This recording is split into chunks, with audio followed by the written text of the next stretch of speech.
আরেকটা প্রশ্ন করি আপনাকে, যে আমরা যে ধরেন আপনি বলছেন কোরিয়াতে জাপানে ফুড কার্ট দেখছেন বা রোড সাইড স্টলস, আমাদের এখানে এটা এখন বেশি পপুলার হয়ে যাচ্ছে। ফুড কার্ট, কেক বিক্রি করা বা খাবার বিক্রি করা, ফুচকা চটপটি আগেই ছিল, ঝালমুড়ি আগেই ছিল, এটা আমাদের আসলে আমরা ছোটবেলা থেকেই খেয়ে আসতেছি।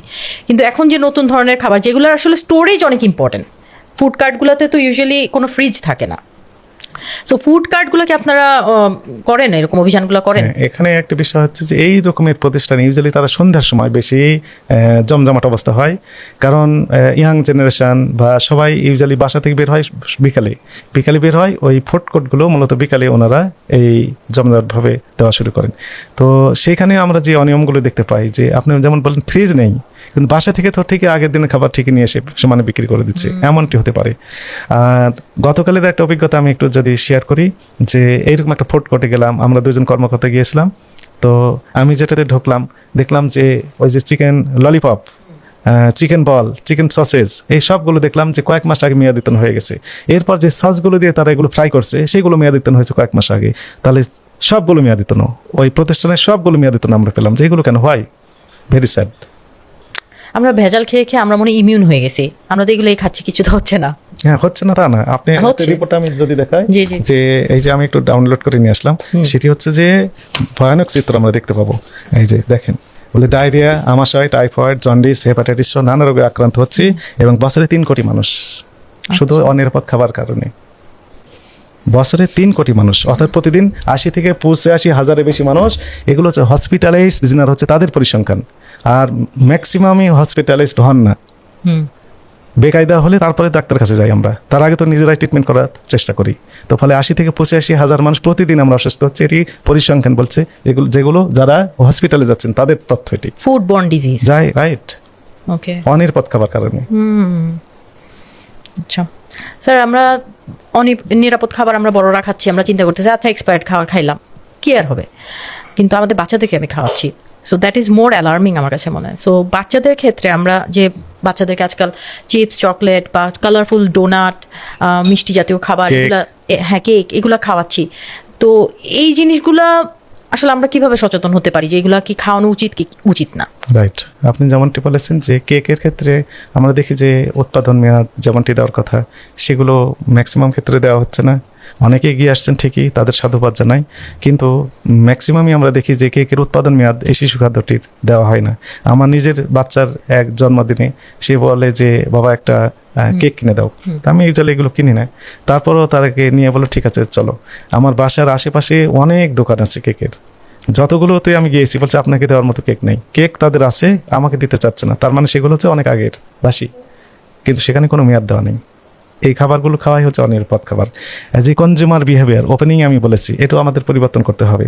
শুধু ব্যবসায়ীদের দোষারোপ করলেই আমাদের হবে না। অ্যাজ এ কনজিউমার হিসেবে আমার কিছু দায়িত্ব এবং কর্তব্য রয়েছে, সেগুলো আমাকে প্রতিপালন করতে হবে। আমাকে ক্রয়ের পূর্বে আমাকে দেখতে হবে যে আসলে এই কেকগুলো বা শিশু খাদ্য আমি ক্রয় করছি, সেগুলোর উৎপাদন মেয়াদ এগুলো দেওয়া আছে কিনা। যদি না দেওয়া থাকে তাহলে অবশ্যই আমাকে ক্রয় করা উচিত হবে না। ব্র্যান্ড ভ্যালু দেখে আমাকে এগুলো ক্রয় করতে হবে, যে এগুলো নকল হতে পারে, নকল কিনা আসল কিনা এগুলো দেখে আমাকে ক্রয় করতে হবে। শুধু সরকারের উপর দোষারোপ করলেই হবে না যে সরকারি এজেন্সিগুলো কাজ করছে না, এটি হতে পারে না। সকলের দায়িত্ব রয়েছে, সবাইকে এগিয়ে আসতে হবে। ফুড ইন্ডাস্ট্রিতে যারা আছেন ওনাদের যেমন রেসপন্সিবিলিটি রয়েছে, একই সাথে কনজিউমার যারা আছেন এনাদের রেসপন্সিবিলিটি কম নয়। আপনি প্রতারিত হওয়ার আগে আপনাকে হাজারবার ভাবতে হবে যে আমি প্রতারিত যেন না হই, এই স্টেপগুলো নিতে হবে। এরপরে যদি প্রতারিত হন তাহলে তো প্রতারিত হয়েছেন, তার জন্য প্রতিকার দেওয়ার জন্য সরকারি এজেন্সি রয়েছে। অলরাইট, কিন্তু আমি কেকের দোকানে গেলাম, তো কেকটা তো দেখতে তো সুন্দর লাগে, কারণ এখানে অনেক প্রিজারভেটিভও থাকে, যেটার জন্য ওকে অনেক মানে চকচকা লাগে, সুন্দর লাগে, শাইনি লাগে। তখন তো মনে হয় যে না এটা মনে আজকেই বানানো, বা জিজ্ঞেস করি, যদি আমি ইউজুয়ালি জিজ্ঞেস করি যে কেকটা কবে, এই তো আজকের, তো এই তো মুখের কথা বিশ্বাস করা। হ্যাঁ, কিন্তু ওই যে লেখা থাকবে ওখানে যে উৎপাদন তারিখ, মেয়াদোত্তোলন তারিখ, উপাদান, ওই যে কালার ব্যবহার করেছে, কি কি কালার ব্যবহার করেছে, সেগুলো ফুডগ্রেড কিনা, ওগুলো ডিক্লারেশন দেওয়া থাকবে। যদি না থাকে তাহলে আমার উচিত হবে যেগুলো না কেনার। আচ্ছা, তো কেক তো আপনি কিনতে পারেন না, আপনাকে কেউ দেয় না, যেহেতু আপনি মানে কিনে ফেলেন, বুঝে ফেলেন। তো রেস্টুরেন্টে যান মাঝে মাঝে খেতে বাইরে? একদমই কম, একদমই যাই না বললেই চলে। আচ্ছা, অফিসে যাওয়ার সময় বাসা থেকে একটা বাটিতে করে কিছু খাবার নিয়ে যাই, সেগুলোই আমরা অফিসে বসে খেয়ে নিই। আর যদি কোনো কারণে না নিয়ে যেতে পারি তাহলে ওই দিন না খেয়েই বাসায় আবার ফিরে চলে আসি।